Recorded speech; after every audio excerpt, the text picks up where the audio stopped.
Too many top attacks. 8, top 4. This is the 10th round. Yep. Okay. So here comes the Sanda, sorry, and then this is decently big. It should be 28, right? So it's got the Axel power on it too, so it's 19, 23. Takes the 28. one Gilja left in deck. Oh, there goes that. Vanguard Now, swings in. Nice and simple CB1. Here we Flip go. something, and let's get that. Stand. Yeah, Big Ten's not doing anything Flip anymore. the Vic 10. Stand off front row. Okay, this is scary. This is Yep. And what, the Vanguard gets 5k for each thing stood? And then Sazanda's gonna believe proc a so. whole bunch Or- of times. Not to mention Zanda's gonna proc for every restand, and something else gains plus 5k. Plus 15k. Everything that stood get 5k and Zanda gets plus You got more, right? 15. Isn't it? Oh no, other restand. So yeah, okay, plus 15. Yeah, so with Zazanda's, so everything restands, So with Zazanda, if you put an extra cycle, it gains 5 every time something restands, and then everything that restands gains 5. The extreme battlers. Bro is just in here So he restand, scales swinging. super hard. Is it a Just no power guard? gain. No Yeah, guard? there's two On the Sazandas. first second. Well, like that one there. ladies. Oh, 3 blanks. And the OT on defensive, but that is OT! actually Yo! out We of don't the want game. that. So Ned now has. If I understand how this deck kinda works, you big. don't want the OT to actually get hit. But Because the OT kit doesn't work. No, it doesn't matter because no, it still matters. It And still he works. now If anything, stacks it's the technically crits to more 5, lethal but it was because still, like, just lethal. Robo's OT is out as well, But so he just goes Reedy, Soul Blast his entire fucking soul, What is in Robo? and Yeah, then but goes. there's not as much power. He needs to be able to There's PG potential the It doesn't deck. matter. Reedy increases the trigger Reedy power is the by one that makes every 5k. trigger plus 5 per Soul Blast too. Yeah, but that's still potential guardable, not to mention take some of the attacks. Yeah. I mean, yeah, it's guardable if you want to take fucking 5 crit swings at 130k 4 times. Like You said or 4 3 crits times. the first time. Hitting the, this is one of the most like perplexing OT. Yeah, no crits so falls far, 2, where so it it's goes like, from 4 to okay, 5 because you can stack also, 3 crits Ned now survives instead of the quick starting crit OT. because OT, but also not so awesome Because he this went one false is, 2, like, right? So it's really base hard, 2 right? crit. Always going to check 2 crit, so it's 4. And then because he doesn't need check OT now, he checks another crit. So it's 5, and then it's 5-5-4 instead of 4-4-3. That's also true. You're so right. Sorry, fuck, I mean, no, we it's haven't more, really it's more. seen Because Amaruda much. gives it I a mean, crit. Robo-Frenzy just checked So it the goes, blank right sorry, there, no, so it goes in terms of 6-6-5 instead of chances, 5-5-4. it's looking pretty We'll good. see here in a bit. Ned's now thinking out the rest of this turn, or next turn rather. Because Amaruda is Also, CB1, you know, give something kinda just 10k and a considering crit. because he's And then, having like, quick be attack draw engine. 2 if you have less than 5 and So so on, but he that is part doesn't happen. guarding, So that part doesn't happen. GB and also is that dig into Racktome? stuff. Yeah, it is Racktome. Draw 1, ditch 1 on the Guardian Circle. I feel like his These sheepy hand gas. is like, does he have the pieces? And G guard? Okay. He's Here still comes digging another one. Double Racktome. Draw 1, ditch 1. I'm Ditch wondering. One, draw 1 rather.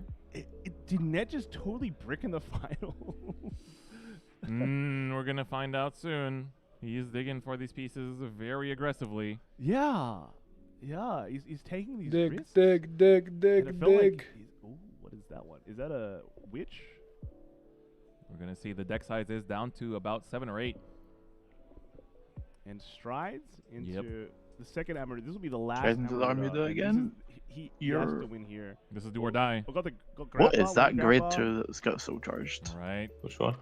That's gonna help to finish up. The all one that in white. soul. Cards The one and that decks. gains the power and the Go crit down of to the thing. 4 here. Yeah, triggers. Not that one. Does he 4 have the cards in ability deck. to make just make this The don't one think that's there the is. top card of his hand right this minute. That's the question. Revelation? Don't forget. True. Don't forget about Revelation. He's checking Except when he shows his hand the again. oranges. Or just pieces, maybe? I'm just seeing crit. So Reedy now can. So Reedy does. Oh, the one in Soul his hand Blast now? 2, and every time Yeah. you. Check Oh, that shit's like a top 4. That's a witch That's searcher. the other way to You only do it to increase find the power Valencia. line to like really powerful numbers. It's on play CB1, top 4 for a witch or EOT, sorceress, and then if put the you rest of soul the blast top of it, the bottom of the deck in basically any order. 15 souls, Oof. No. and then you soul blast the rest via Reedy, No. and then when you trigger the crits, they're like triggering for 30k Can't- instead.